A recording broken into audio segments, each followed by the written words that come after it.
హల్లెలూయా, దేవునికి స్తోత్రం. Good morning. మరొక ప్రశస్తమైన రోజును ప్రభు మనకు అనుగ్రహించి ఉన్నాడు. ఆయన్ని ఆరాధించడానికి, ఆయన వాక్యమును ధ్యానించడానికి, ఆయన కృప కొరకు వేడుకొని, ఆయన హస్తం మనకు తోడున్నట్లుగా ఈ దినమంతటిలో, మన బ్రతుకంతటిలో ప్రభువును మహిమపరచుటకు ఆయన సహాయం కోరుకుందాం. రండి, చిన్న ప్రార్థన. పరిశుద్ధుడా, నీకు వందనములయ్యా. సజీవులుగా మమ్మల్ని ఉంచావు, నీకు వందనములయ్యా. గత రాత్రి మాకు తోడున్నావు కనుకే మేము మరలా మేల్కొన్నాము తండ్రి. నీ కొరకు జీవించాలని, నీ ప్రణాళికలు నెరవేర్చాలని, అంతం వరకు నమ్మకంగా ఉండాలని ఆశిస్తున్నాము. సహాయము చేయము. క్రీస్తు నామములో అడుగుచున్నాను తండ్రి, ఆమేన్. దేవుని స్తోత్రం. మేల్కొన్నారా? మరి కొత్త సంవత్సరంలో చకచక ముందుకు వెళ్ళిపోతున్నాం. ఇంతలోకి కళ్ళు మూసుకొని తెరిచే లోపలికే 10 రోజులు అయిపోయినాయి. రండి, మరి బైబిల్ చదవటం ప్రారంభించారా? ఆది కాండము నుండి, మత్తయి సువార్త నుండి వరుసపెట్టి చదవండి. దినచర్యను ప్రార్థనతో ప్రారంభించండి. వాక్య ధ్యానాన్ని చేయండి. మీ బాధ్యతలు ఎప్పుడెప్పుడు నెరవేర్చండి. ఈ సమయాన్ని సద్వినియోగపరచుకోండి. ఏది ముందు, ఏది వెనుక, ఏది అవసరం, ఏది అనవసరం అన్నది ఇదిగో ఇలాంటి ప్రార్థనా సమయాలలో మనం తెలుసుకోగలుగుతాం. పరిశుద్ధాత్ముడు మనల్ని నడిపిస్తాడు, మనల్ని ప్రేరేపిస్తాడు, మనల్ని హెచ్చరిస్తాడు. కాబట్టి వాక్యముతో, ప్రార్థనతో ప్రతిరోజు మన దినచర్యను ప్రారంభిద్దాం. కీర్తన 15 మీరు ఎప్పుడైనా చదివారా? నేను కూడా చాలాసార్లు చెప్పాను, మీరు విన్నారు కొంతమంది. కానీ మీ మనసులో ఉందో లేదో, కానీ ప్రతిసారి మరో కోణంలో, మరో విషయం పరిశుద్ధాత్ముడు ఫ్రెష్గా మనకు అందిస్తాడు. కీర్తన 15లో కేవలం 5 వచనాలు ఉన్నాయి. కాబట్టి మనం త్వరితముగా ఈ బైబిల్ స్టడీ లాగా ఈ యొక్క మాటను ధ్యానించవచ్చు. ఈ యొక్క కీర్తనను ధ్యానించవచ్చు. యెహోవా, నీ గుడారములో అతిథిగా ఉండదగిన వాడెవడు? నీ పరిశుద్ధ పర్వతం మీద నివసింపదగిన వాడెవడు? నీ గుడారములో అతిథిగా, నీ గెస్ట్గా ఉండగలిగిన వాళ్ళు, నీ దగ్గరకు వచ్చి నీతో మరి అతిథిగా నీ యొక్క ఆతిథ్యాన్ని స్వీకరించగలిగిన వాడెవడో? అసలు మనమెక్కడా, ఆయనెక్కడా? ఆయనతో మనకు ఆతిథ్యం ఏంటి? ఆయన రాజాది రాజుగా, ప్రభువుల ప్రభువుగా ఉన్నాడు. మనం మానవ మాత్రులుగా ఉన్నాం. అది పతనమైన స్వభావం కలిగిన మానవులుగా ఉన్నాం. కానీ మనల్ని కూడా తనతో కూర్చుండబెట్టుకోవాలని ఆయన ఆశిస్తున్నాడు. ఇదిగో, నేను హృదయం అనేది తలుపు మీద నిలబడి తట్టుచున్నాను. ఎవరైనా తలుపు తీసిన ఎడల నేను లోపలికి వస్తాను, నేను మీతో భోజనం చేస్తాను అన్నాడండి. మన భోజనం వల్ల దగ్గర ఆయన మన అతిథిగా ఉంటానంటున్నాడు. ఈ లోకంలో నీవు ఆయన్ని అంగీకరించి, అతిథిగా స్వీకరించి, నీ జీవితంలో ఆయన్ని నీ భాగస్వామినిగా చేసుకుంటే, ఆయన రాజ్యములో ఆయన అతిథిగా ఉండటానికి మనకి గొప్ప స్లాఖ్యత ఇస్తానంట. మీరు నన్ను చేర్చుకున్నారు కాబట్టి నేను మిమ్మల్ని చేర్చుకుంటాను. మీరు నన్ను వెతికారు కాబట్టి మీరు నన్ను కనుగొంటారు. మీరు నన్ను అడిగారు కాబట్టి నేను మిమ్మల్ని ఆశీర్వదిస్తాను. ఈ పద్ధతి చూడండి. దేవుని దగ్గరికి వెళ్ళినప్పుడు మనందరికీ ఆశే, ఆయన రాజ్యములో, ఆయన గుడారములో, ఆ పరలోకములో అతిథిగా ఉండాలి అనే ఆశ ఎవరికి ఉండదు? ఏంటండి, ఒక మంచి ముఖ్యమైన వ్యక్తి మనల్ని తన ఆతిథ్యానికి 5 స్టార్ హోటల్లో భోజనానికి రమ్మని పిలిస్తే పరుగులు సిద్ధపడి వెళ్ళరా? మరి ప్రభువు నాతో పాటు కలిసి భోంచేద్దరు కానీ తన శిష్యులతో చెప్పాడు, రొట్టె విరిచి వారికిచ్చి, ఇది నా శరీరము, పాత్రను ఎత్తుపెట్టుకుని మీ నిమిత్తమై చెందించిన కొత్త నిబంధన రక్తము. మరలా నేను పరలోకంలోనే మీతో భోజనం చేస్తాను. This the last supper, lord's supper. దేవుడు ప్రభు, ఇది చివరిసారిగా మీతో కలిసి భోజనం చేస్తున్నాను. మళ్ళీ మనం పరలోకంలో కలిసి భోజనం చేస్తాం. పరలోకంలో ఆకలి ఉండదన్నారు కదా, మళ్ళీ భోజనం ఏంటంటారా? అవును, మరి అదే. జయించువానికి జీవవృక్ష ఫలమును భుజింపనిస్తానన్నాడు. అవును, ఈ శరీర సంబంధమైన ఆహారం కాదు, కానీ ఆయనతో కూడా ఉండే ఆతిథ్యం, ఆయనతో కూడా కూర్చుండే భాగ్యం, ఆయనతో ఆనందించే అవకాశం, ఎవరు ఎవరు ఎవరు ఈ పర్వతం మీద నివసింపదగిన నీ పరిశుద్ధ పర్వతం మీద, నీ పరిశుద్ధ పర్వతం మీద నీ సన్నిధిలో నివసించగలిగిన వాడు. ఒక అతిథి మన ఇంట్లో కొద్ది రోజులే ఉంటారేమో, కానీ మన నివసించడం అంటే ఎప్పుడు, ఇదిగో నేను మహోన్నతుడును, మహాగణుడును, మహోన్నతమైన స్థలాల్లో నివసించేవాడు, నిత్య నివాసిని, పరిశుద్ధులను, అయినను వినయమగల వారిని ఉజ్జీవింపచేయుటకు, నలిగిన వారిని దృఢపరచుటకు, విరిగి నలిగిన హృదయం గల వారి యొద్ద నేను నివసింపగోరుచున్నాను అన్నాడు. చూసారు? ఎస్, మనకు అదేనండి ఈ భక్తి. ఎందుకు మనం దేవుని నమ్ముకోవాలి, ఎందుకు ప్రభువుని వేడుకోవాలి, ఎందుకు ప్రభువు ఇష్టలుగా జీవించాలి, ఎందుకు మనం ఈ లోకంలో ఉన్నప్పుడు దేవుని మీద ఆశ పెట్టుకోవాలి? ఈ లోకంలో భుక్తి కోసమా? ఈ లోకంలో సర్వము పొందటం కోసమా? ఆయన రాజ్యంలో ఉండటం కోసం. మరి ఎవరుంటారు? అందరికీ ఆశే, పరలోకం వెళ్ళాలని అందరికీ ఆశ, ఆయనతో ఉండాలని ఆశ. కానీ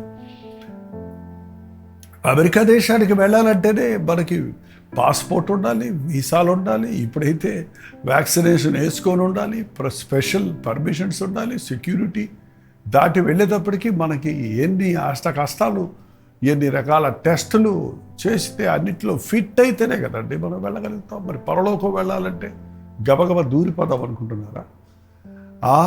నిషిద్ధమైనది ఏదీ లేని రాజ్యంలో మనం ఉండాలంటే క్రీస్తు రక్తంలో కడగబడిన వారిమై ఉండాలి. క్రీస్తు రక్తంలో కడగబడిన మనం ఈ లోకంలో క్రీస్తు సాక్షులుగా మనం జీవించాలి. చూడండి, యథార్థమైన ప్రవర్తన కలిగి నీతిని అనుసరించు, హృదయపూర్వకముగా నిజము పలుకువాడు. ఆయన రాజ్యంలో ఉండాలనుకున్నవాడు యథార్థపరుడై ఉండాలి. ఈ మాట మళ్ళీ నేను చెప్తుంటాను. యథార్థంగా ఉండటం అంటే నో కపటము, వేషధారణ లేదు, కపటము లేదు, మాయ మంత్రాలు లేవు, ఉన్నది ఉన్నట్టుగా ఉండటం. యథార్థమైన ప్రవర్తన కలిగి నీతిని అనుసరించే వారిగా ఉండాలి, ప్రభువును వెంబడించే వారిగా ఉండాలి. అంతేకాదు హృదయపూర్వకముగా నిజము పలకాలి. ఎస్, యథార్థంగా ఉండటం అనేది అబద్ధము, మోసము, కపటము, వేషధారణ మనలో మచ్చుకైనా కనబడకూడదు. మనం మాట్లాడే మాట మనస్ఫూర్తిగా హృదయాంతరేంద్రియాల్లో నుంచి వచ్చే పలుకుగా అది సత్యముగా ఉండాలి. అబద్ధములు మాట్లాడేవారు, అబద్ధములు ప్రేమించి జరిగించేవారు అందరూ అగ్ని గంధకములతో మండు గుండములో ఉంటారు. ఈ లోకంలో అబద్ధాలతో కాలం వెళ్ళబుచ్చుకుంటూ అబద్ధాలతో ఏదో ఒకటి సాధించేశారు అనుకున్న వారు దేవుని రాజ్యంలో వారసులు అలాగా ఉంటారండి. అలా అబద్ధములు ఆడేవారు మీరు, మీ తండ్రి అబద్ధికుడు, అబద్ధములకు జనకుడు, మీరు అపవాది సంబంధులు అన్నాడు కదా ఆ రోజున అబద్ధికుల్ని.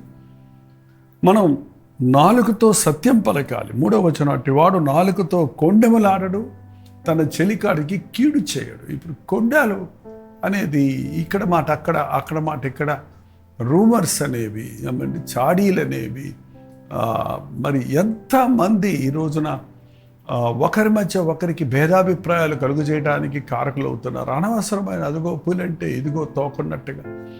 ఒకప్పుడు ఇంటింట తిరిగే అలాంటి సోమరులైన స్త్రీలు ఉండేవారు, పనిపాట లేని పురుషులు ఉండేవారు. కానీ ఈ రోజున ఈ సోషల్ మీడియా వచ్చిన తర్వాత ఈ చాటింగ్ అంటూ, చీటింగ్ అంటూ, వారి గురించి వీరి గురించి వీరేదో చూసి వచ్చినట్లుగా వాళ్ళ పిక్చర్స్ పెట్టి ఎంతగానో వారిని గురించి పొగిడేవాళ్ళు పొగుడుతున్నారు, వాళ్ళని విమర్శించేవాళ్ళు విమర్శిస్తున్నారు. వాళ్ళల్లో ఇంకా ఏమి అట్టహాసాలు చేస్తున్నారో చూస్తున్నప్పుడు సోషల్ మీడియాలో ఏది నమ్మాలో అర్థం కావటం లేదు. సోషల్ మీడియా మాత్రమే కాదండి, ప్రింట్ మీడియా మాత్రమే కాదు, టెలివిజన్లో వార్తలు, న్యూస్ అంటే ఒకటే ఉండేది ఇంతకుముందు. కానీ ఒక్కొక్క ఛానల్ ఒక విధంగా చెప్తున్నప్పుడు ఏది సత్యమో తెలియని పరిస్థితుల్లో మనం ఉంటున్నాం. అందుకే సత్యం ఒకటే ఉంటుందండి, అబద్ధాలు ఎన్నైనా ఉండొచ్చు. కానీ దేవుని కలిగిన వారు అవునంటే అవును, కాదంటే కాదు అనాలి. కొండాలు చెప్పేవాడిగా ఉండడు, కీడు చేసేవాడిగా ఉండడు, పొరుగు వారి మీద నిందలు మోపటం అండి. ఒక విఫలత కనపడ్డప్పుడు దీనికి కారకులు ఎవరు అన్నప్పుడు మనందరము కారకులమే, డైరెక్ట్గా ఇండైరెక్ట్గా. ఒక దేశంలో ఒకటి విపత్తు జరిగితే దానికి ప్రతి ఒక్కరూ జవాబుదారే. కానీ ఆ పాలకుల్ని మాత్రమే దూషించటం, లేక అపోజిషన్ వారు వీళ్ళని వాళ్ళని దూషించుకోవటం, ప్రజలు వాళ్ళని దూషించటం, ఇలాగా నిందలు మోపుకుంటూ అసలైనటువంటి ఆ యొక్క కారణానికి కాజ్ ఏంటో తెలియని పరిస్థితుల్లో, అది సరిచేసుకోవాలనే ఆశ లేని పరిస్థితుల్లో ఉండటం చూడండి. ఇది మోసాల లోకం, అన్యాయాల లోకం, నెపములు మోపే లోకము, నిందలు మోపుకునే లోకము. నిందలు భరించడం నేర్చుకున్న వాడే క్రైస్తవుడిగా ఉండగలుగుతాడండి. యేసుప్రభు అన్నాడు, నిందకు నా హృదయము బద్దలైంది. అవును, అపనిందలు వేసేవాళ్ళు ఉంటారు. అన్యాయముగా ఇతరుల మీద అపనిందలు వేస్తూ వారిని కృంగదీసేవారిగా ఉంటారు. అది భరించటం మనం నేర్చుకోవాలి. మనం ఇతరుల మీద నిందలు వేయకుండా ఉండటం అభ్యాసం చేసుకోవాలి. 4వ వచనంలో, తన దృష్టికి నీచుడు అసహ్యుడు, యెహోవా యందు భయభక్తులు గల వారిని సన్మానించును. దేవుని మన ప్రయారిటీస్ డిఫరెంట్గా ఉంటాయండి. ప్రభు రాజ్యం కొరకు సిద్ధపడేవాడు లోకరీతిగా ఆలోచించడు, లోక మనుషులకు విలువెవరు. కానీ దేవుని దృష్టిలో గొప్పవారిని గుర్తించగలుగుతారు, దేవుని దృష్టిలో విలువైన వాటిని గుర్తించగలుగుతారు. దేనికి ఎలా సమయాన్ని ఉపయోగించాలి, ఎవరికి ఏ ప్రాముఖ్యత ఇవ్వాలి అనే విచక్షణ జ్ఞానం కలిగిన వాడిగా ఉంటాడు. నీచులతో కలవడు కాబట్టి వారిని అసహించుకుంటాడు. దేవుని ధర్మశాస్త్రాన్ని పాటించేవారు దేవుని బిడ్డలను, దేవుని సేవకులను, దైవజనులను గుర్తించగలుగుతారు, వాక్యమును గుర్తించగలుగుతారు. అట్లా మనం ఈ లోకంలో జీవిస్తున్నప్పుడు దేవుని విషయాలలో ఆరితేరిన వారిగా ఉండాలి. దేవుని మనస్సును మనం ఎరిగిన వారిగా ఉండాలి. ఎవరిని ఘనపరచాలి, ఎవరిని సన్మానించాలి, ఎవరిని వెంబడించాలి, ఎవరిని వెంబడించకూడదు అనేది మనం గుర్తించాలి. అతడు ప్రమాణము చేయగా నష్టము కలిగినను మాట తప్పటంలో మనకు మించిన వాళ్ళు మరొకరు లేరు అనుకుంటా. కానీ ఒక క్రైస్తవుడు మాట తప్పదు. మన మాట యందు మనం తప్పని ఎడల సర్వ శరీరాన్ని మనం అదుపులో పెట్టుకుంటాం. మనం ఎన్ని విషయాల్లో తప్పిపోయినా ఒకవేళ దిద్దుకోవచ్చు, కానీ కాలు జారితే తీసుకోవచ్చు, కానీ నోరు జారితే మళ్ళీ తీసుకోలేమనే సామెత తెలుసా మీకు? మీరు మాట్లాడిన మాట బయటపడిన తర్వాత మళ్ళీ తీసి నోట్లో పెట్టుకోలేవు. నువ్వు సారీ అన్నంత మాత్రాన దాని నుంచి పరిపూర్ణమైన విడుదల మనకు దొరకదు. దాని పర్యవసనాలు మనం అనుభవించవలసి వస్తుంది. అందుకని మాట తప్పని వారిగా ఆలోచించి మాట్లాడు. Think twice before your speak. మనం ఎక్కువ వినాలి, తక్కువ మాట్లాడాలని 2 చెవులు 1 నోరు ఇచ్చాడు ప్రభు. మనం ఇది అవసరమా, ఈ మాట అవతల వారి హృదయాన్ని గాయపరుస్తుందా, ఇందులో అబద్ధం ఉందా, ఇది సత్యమేనా, ఇది నిజమేనా, ఇది ఈ సమయంలో మాట్లాడటం అవసరమా అని మాట్లాడేవాడు ఇతరులను సంపాదించుకోగలుగుతాడు. మాట తప్పినేవాడిని ఎవడు నమ్మడండి. దేవుడు నమ్మడు సరిగదా, మాట తప్పే వాళ్ళని మన తోటి వారు కూడా నమ్మరు. మాట తప్పడు.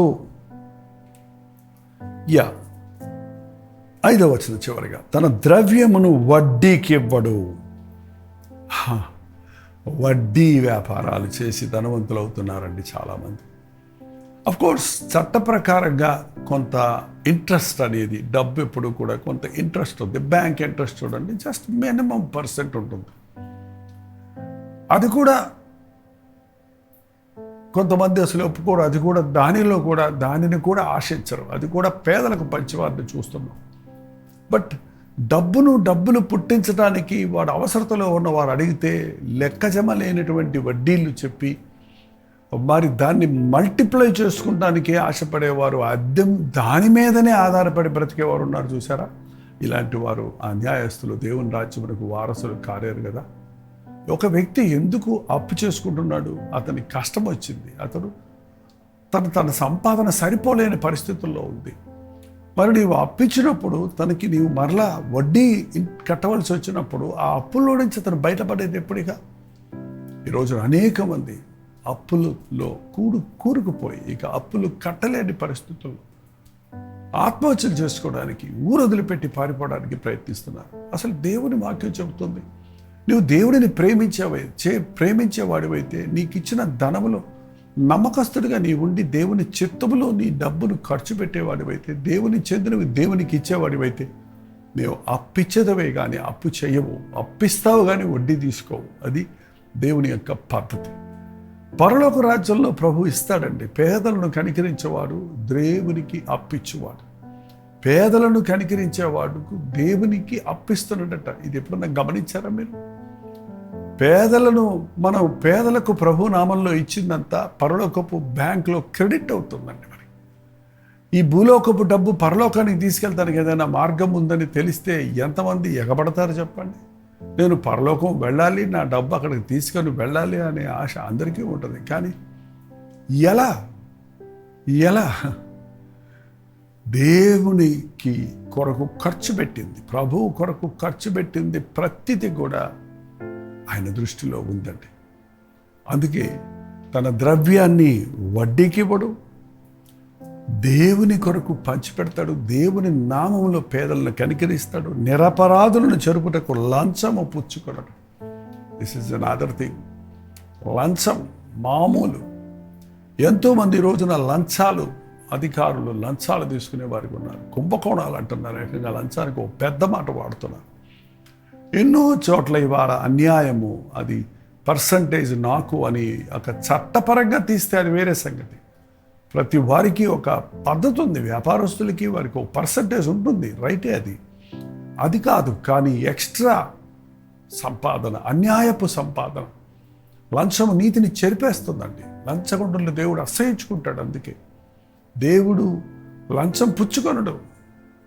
మనం లంచం పుచ్చుకోవటం, లంచం ఇవ్వటం మనం మానుకొని దేవుని మీద విశ్వాసం ఉంచినప్పుడే దేవుడు మన పక్షంలో ఉంటాడు, మనం ఆయన రాజ్యంలో ఉంటాం. ఎవరు ఆయన రాజ్యంలో అతిథిగా ఉండగలడు? ఎవరు ఆయన గుడారములో పరిశుద్ధ పర్వతం మీద నివసింపగలడంటే ఇదిగో మినిమం క్వాలిటీస్ కొన్ని ఉన్నాయి.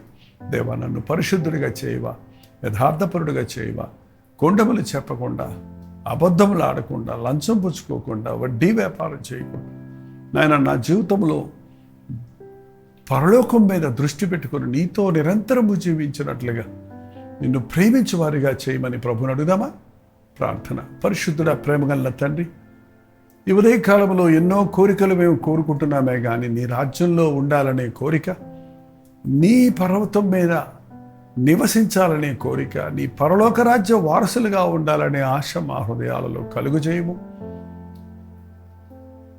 నీ రాజ్యం చేరుటకు ఈ లోకంలో మేము ఎలా జీవించాలన్నది నీ వాక్యంలోని కొన్ని విషయాలు మేము ధ్యానించి ఉండగా మా చేతులు లంచం పుచ్చుకోకుండా చేతులు ముడుచుకుంటకు, అబద్ధములు ఆడకుండా మా నాలుకను అదుపులో పెట్టుకున్నటకు, పాపమును చూడకుండా మా కన్నులు నీ వైపు త్రిప్పుకున్నటకు, ఈ లోకంలో పరిశుద్ధులుగా నీకిష్టలుగా జీవించి నీ రాజ్యంలో నీ మెప్పును పొందువారిగా ఉండుటకు మా ఒక్కొక్కరికి సహాయం చేయమని క్రీస్తు నామములో అడుగుచున్నాను తండ్రి.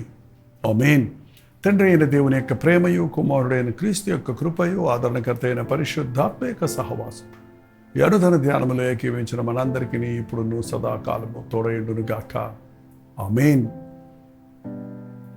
దేవుని స్తోత్రం. మీకోసం ప్రార్థన చేయాలంటే 954041 నెంబర్కు టెక్స్ట్ లైక్ వాయిస్ మెసేజ్ని వాట్సాప్ ద్వారా పంపించండి. 954041 అనే నెంబర్కి మీ పక్షంలో ప్రార్థించడానికి మేము ఎప్పుడు ఆశ కలిగి ఉన్నాం. మీరు కూడా ప్రార్థించండి, మీ హృదయాన్ని శుద్ధిగా పెట్టుకోనండి. ప్రభు రాకడ అతి సమీపంగా ఉంది. మన పోకడ ఎప్పుడో మనకి తెలియదు. నిరంతరం ముందే పరలోక రాజ్యం కొరకు మనం సిద్ధపడదాం. ఈ లోకంలో ఆయన సాక్షులుగా జీవిద్దాం. Doctor Jaipal YouTube channel like చేయండి, షేర్ చేయండి, మీ పేరు, ఊరు కామెంట్ సెక్షన్లోకి వచ్చి టైప్ చేయండి. ప్రభు చిత్తమైతే మధ్యాహ్నం 3 గంటలకి హెచ్చరిక, అలాగే రాత్రి 9 గంటలకి కల్వరి ప్రతిరోజు లైవ్లో జూమ్లో మళ్ళీ కలుసుకుందాం. అంతవరకు దేవుని మహాకృప మీకు తోడేయడం కాక. వందనాలు.